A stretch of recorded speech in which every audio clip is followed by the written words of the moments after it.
नमस्कार दर्शक बंधु पाणीपाग अपडेट रे आपण को स्वागत। वर्तमान समय डिप्रेशन आग को बढ़ुची राज्य में वर्षा बढ़ुची। यही समय मध्य पश्चिम घाट रे भयंकर स्थिति देखा मिलूची। भारतीय पाणीपागर सूचना अनुसार राज्यर विभिन्न अंचल में प्रबल वर्षा हेब पुणी आसब लघुचाप। तेज आसतु आज भिडियो आलोचना करवा केमिति रहिबो पाणीपाग स्थिति आगामी 24 घंटा मध्य। तेज दर्शक बंधु सैटेलाइट इमेज आप देखिपे पश्चिम भारत एवं दक्षिण भारत में बादलर समूह बढ़िबार लगी। यार मुख्य कारण बंगोपसागर सृष्टि होइतिबा लघुचाप डिप्रेशन रूप नहीं उत्तर पश्चिम दिग को बढ़ुची। आपण वर्तमान मोबाइल स्क्रीन देखिपे जहाँकि भारतीय पाणीपागर सद्यतम बुलेटिन हिसाब से दर्शक बंधु पश्चिम दिग को जाउथिबारु यार प्रभाव में नुआपड़ा आखपाख अंचल प्रबल प्रबल केतक अंचल अति प्रबल वर्षा रही पारे। ता सहित गंजाम गजपति कोरापुट मालकानगिरी कंधमाल यही सब जिला मान प्रबल वर्षा हेब। तेज मानचित्र माध्यम कहवाक चेष्टा कर आप देखते मोबाइल स्क्रीन जहाँ जनापड़ दर्शक बंधु मालकानगिरी में गत 24 घंटा मध्य प्रबल वर्षा देखा मिली। सामान्य वर्षा कमिज किंतु कोरापुट नवरंगपुर नुआपड़ा बलांगीर कलाहांडी ता सहित जो रोचे आप संबलपुर या सहित दर्शक बंधु जो रोचे कंधमाल यही सब जिले स्थान स्थान प्रबल अति प्रबल वर्षा रही पारे। ता सहित सोनपुर बौद्ध में वर्षा देखा मिल पारे किंतु ऑरेंज अलर्ट वर्तमान पाणीपाग तरफ दि जाए ना कारण वर्षार परिमाण धीरे धीरे ह्रास पाइब और यही जो लघुचाप रही धीरे धीरे छत्तीसगढ़ मुहां होई मध्य प्रदेश आड़ को जावाक चेष्टा कर जहाँ सूचना मिलूँ वर्तमान समय।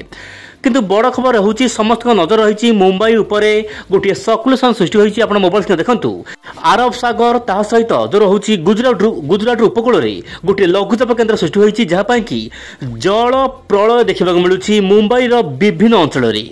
दर्शक बंधु सूरत हो ता सहित जो रोचे नासिक ता सहित जो रोचे आप पश्चिम घाटर विभिन्न स्थान मानक प्रबल वर्षा देखा मिलूँ। महाराष्ट्र विभिन्न अंचल में छिंछत्र प्रबल मात्रा वर्षा रोचे एमतीक वर्षार परिमाण प्राय 100 मिलीमीटर अधिक रोचे माने बादल फटा वर्षा देखा मिलूँ जहाँपाई गोटे प्रकार जलबंदी स्थिति देखा मिलूँ। गवर्नमेंट तरफ जो रही आपंकर जो गवर्नमेंट रही विभिन्न ऑफिस की बंद कर आगामी 24 घंटा कारण मुंबई में प्रबल वर्षा व जल प्रलय स्थिति देखा मिलूँ।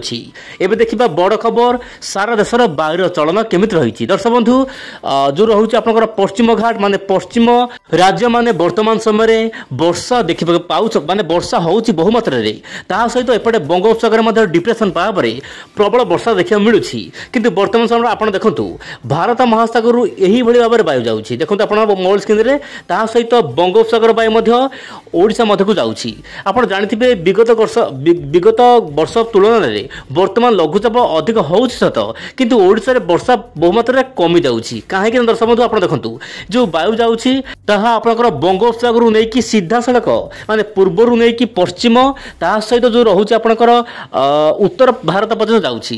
किंतु आप जानते जो लघुचाप सृष्टि होती ओडिशार उपकूल सृष्टि होती जहाँपाई कि दर्शक बंधु वर्षा ओडिशार अधिक न होई आपंकर छत्तीसगढ़ झारखंड मध्य प्रदेश भली राज्य मानक अत्यधिक भारी वर्षा पाउछंती साधारणतः ओडिशा अपेक्षा कारण लघुचाप आपंकर ओडिशा उपकूल ही रोचे। जदि दर्शक बंधु समुद्र मझिरे माने यही जगह जदि लघुचाप सृष्टि होता ताहले ताहा ट्राभेल अधिक दिन रुहंता माने 2-3 दिन रहंता एवं समुद्र मध्य जाइकी स्थल भाग जाता जहाँपाई कि ओडिशा रे अधिक वर्षा देखा मिली था किंतु वर्तमान ताहा देखा मिलू नहीं। ओडिशा उपकूल लगातार लघुचाप होउची एवं ओडिशा रे मध्यम धारा वर्षा रहुची बाकी राज्य अपेक्षा देखबार कथा आगामी दिन पाणीपाग नहीं कि सब कौन अपडेट आसुची। आज एतिकी नमस्कार जय जगन्नाथ दर्शक बंधु।